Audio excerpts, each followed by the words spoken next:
May natanong sa akin.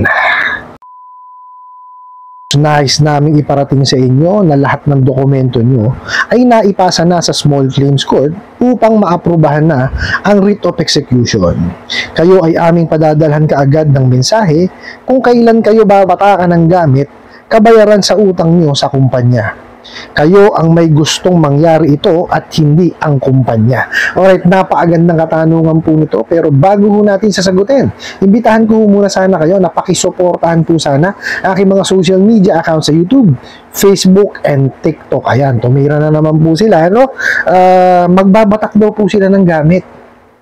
Okay, tapos naipasa na raw po yung mga dokumento po ninyo sa Small Claims Court para daw po ma-aproban, no, yung writ of execution. Well, dito po sa video natin, no, iaalamin po natin kung may katotohanan po ba itong mga mensaheng pinadala nitong mga bugo katabusadong online lending apps na to. Kaya pakitapos po itong ating video. Pero bago ho yan, no, ay isa muna pong disclaimer. Hindi po ako abogado, okay po? Ako po'y maniningil. Lahat po ng dinidiscuss natin sa mga video po natin ay base po sa aking mga karanasan at sa aking pagsasaliksik, no? At saka syempre po, no, sa gabay po ng aking mga kaibigang mga abogado, nagtatanong din po kasi ako sa kanila. At isa pa po ang aking lilinawin, no, hindi po ako pabor, no, or hindi ko kinukonsinte yung hindi pagbabayad ng utang. Alalahanin po natin na ako po'y maniningil. Masakit po on my part pag hindi po ako nakakasingil, no? Ang utang po is utang. Obligasyon natin yan, kailangan po natin bayaran. Ang hindi po ako pabor is yung maling pagpapautang at yung maling pamamaraan po ng paniningil. Okay po? So, sagutin po natin itong pinadalang katanungan po sa atin, no? So, sabi nga po, no, pinarating daw po sa inyo na lahat ng dokumento nyo, inaipasa na, no, sa Small Claims Court para po daw maaprubahan yung writ of execution. Ba, matindi, no? So, ito ho, lilinawin natin. Hindi ho ganun, no? It doesn't work that way, no? Yung tawag dito pagsasampa ng kaso sa small claims court. Okay? Yes, may mga dokumento po kailangan i-submit. Okay? Una na diyan yung pagpapatunay po na may utang, no? Yung detalye po ng kliyente, ano po, tapos yung proof na ginawa na po nilang lahat, yung pamamaraan ng paniningil, no? Yung po yung mga dokumento na kailangan po nilang i-submit. Now, re-reviewin po yan. Pagka nakakita po ng probable cause, yan. Pagpapadala po niya ng statement of claims, no, kasama po yung yung imbitasyon. Okay? Now, pagka po yan napadala na, so kailangan po umaten syempre yung hinahabla, no?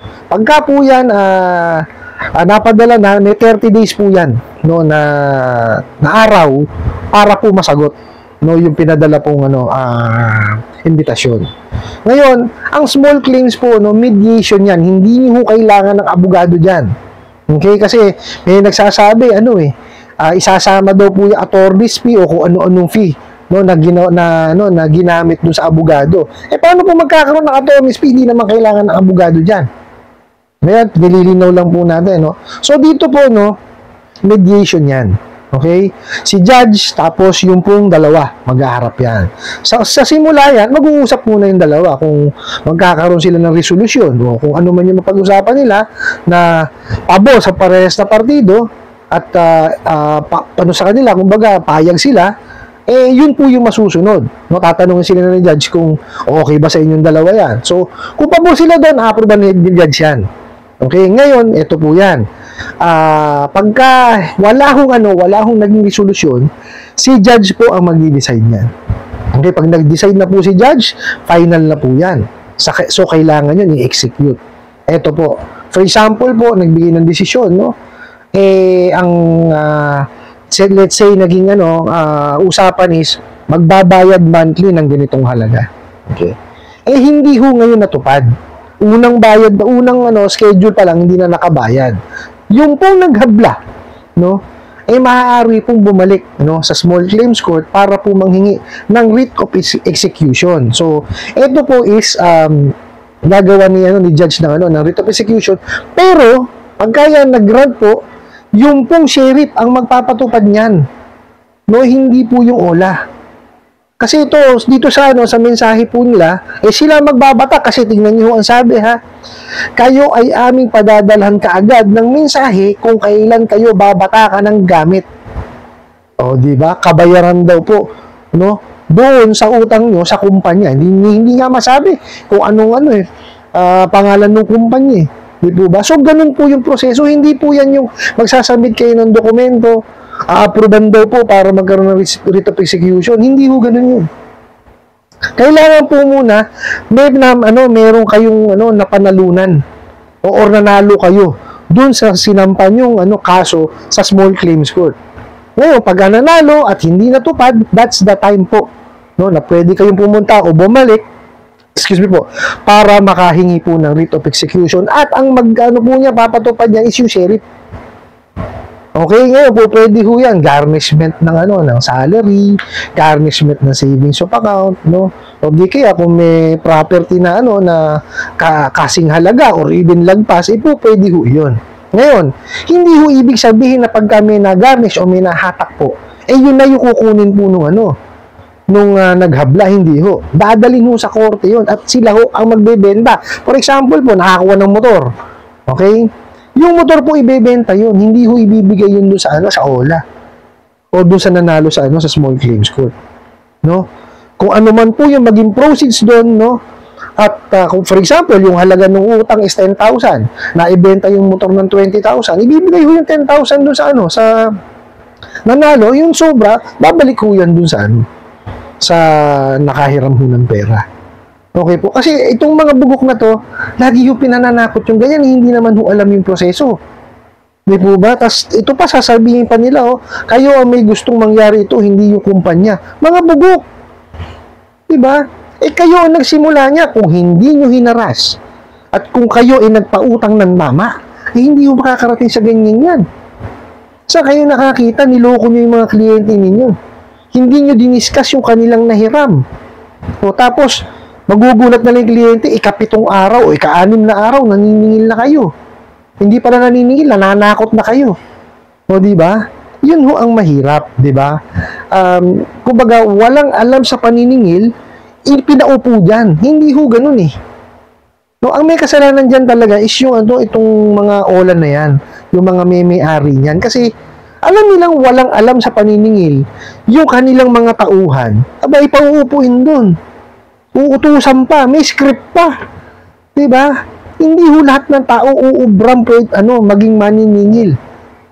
May skills diyan na kailangan. Ng tete, akala nyo lahat ng tao pwedeng maningil. Hindi ho. Tsaka dapat yan may may mga seminars po muna na pinupuntahan or mga inaatedan. Hindi ho basta yan na di ka rito, maupo ka dyan, tumawag ka. Hindi gano'n. Hindi ho. Diba? Ako ho, katagal kong pinag-aralan. Ang dami kong mga seminars na inatenan. Okay? Hindi yung libre yun, may bayad yun. Para lang matutunan namin. Kasi may mga skills, tsaka techniques po ng tamang paniningil. Kaya nga po may mga batas para dyan eh. May mga memorandums na inilabas dyan, hindi ho basta-basta yan. Bawal ho ang mangharas, bawal ho yung lapastanganin, yung kapwa-tao ninyo. Dahil lamang may utang, hindi ho ganun. Ando na tayo, may utang sa inyo, pero hindi ho dapat yan, winawalang niya. Gipit na nga tapos wawalang niya inyo pa. Saan tayo napunta na nun? Di ba? Hindi ho tama yun. Tsaka ito ho, yung pinadala sa inyong mensahe, pawang pananakot lamang kasi hindi ho tama yung proseso Okay? Ang tama ho proseso niyan, yung file, tapos mag-meet kayo, tapos pag hindi natupad, ayun yung writ of execution. Okay? Ayan ho, mahirap sa mga yan, puro mensaheng pananakot. Hindi kasi nila alam yung proseso Di po ba? Uulitin ko po. Doon po sa nagpadala ng katanungan na yan. Isang tabi nyo siya. Okay? Reviewin nyo po. Ulitin ko re-reviewin nyo muna yung pinadala sa inyong katanungan. Kung hindi nyo po naintindihan, sige padala nyo sa akin, sasagutin natin. Pero syempre, hindi naman karaka-raka na masasagot natin yan. Ngayon, kung talagang kailangan nyo ng kasagutan, baka ho doon sa pinapasukan yung trabaho, mayroong abogado. Di po ba? So, tanong kayo doon, baka sakaling sagutin. O di kaya, pumunta kayo sa PAW. No? Ano yun eh, Public Attorney's Office yun eh. So, i-entertainin mo kayo doon. Kaya nga ho sila na-create, it's because, kumbaga, yung mga walang kakayanan po magbayad ng abogado, doon po pwedeng, pumunta. Di po ba? Wag mo kayo matakot sa PAW eh, yan, kakampi nyo yan. Okay po, tapos, syempre, paglaanan nyo ng panahon. Kailangan nyo pag-ipunan, tapos tsaka nyo bayaran ng buo. Huwag ko kayo magpapasal kasi pag nagpasal kayo sa mga yan, wala hong mangyayari. No? Yun at yun din lang ang babayaran nyo. Mababaong kayo dyan. O di po, batas po yung pinagbayaran nyo, isang tabi nyo lang. No? Para anuman ang gawin nila, or magpunta man sa inyo, ay, abed na ako. Sa totoo lang po, napakarami po nagpapadala ng mensahe sa akin na talagang napakaseryoso nila, naninervyos po talaga. Hindi ko sila masisi. Dahil, pag talaga narinig niyong makipag-usap yung mga yan, ako talaga naman. Sagad sa buto ka walang yaan. No, hindi ko malaman kung mga dati talagang kriminal eh. Di ba? Talagang talagang mapapaniwala ka doon sa ginagawa nilang pananakot. Kaya marami yung nagkakaroon ng anxiety tsaka depression eh. Tinotorture yung utak eh.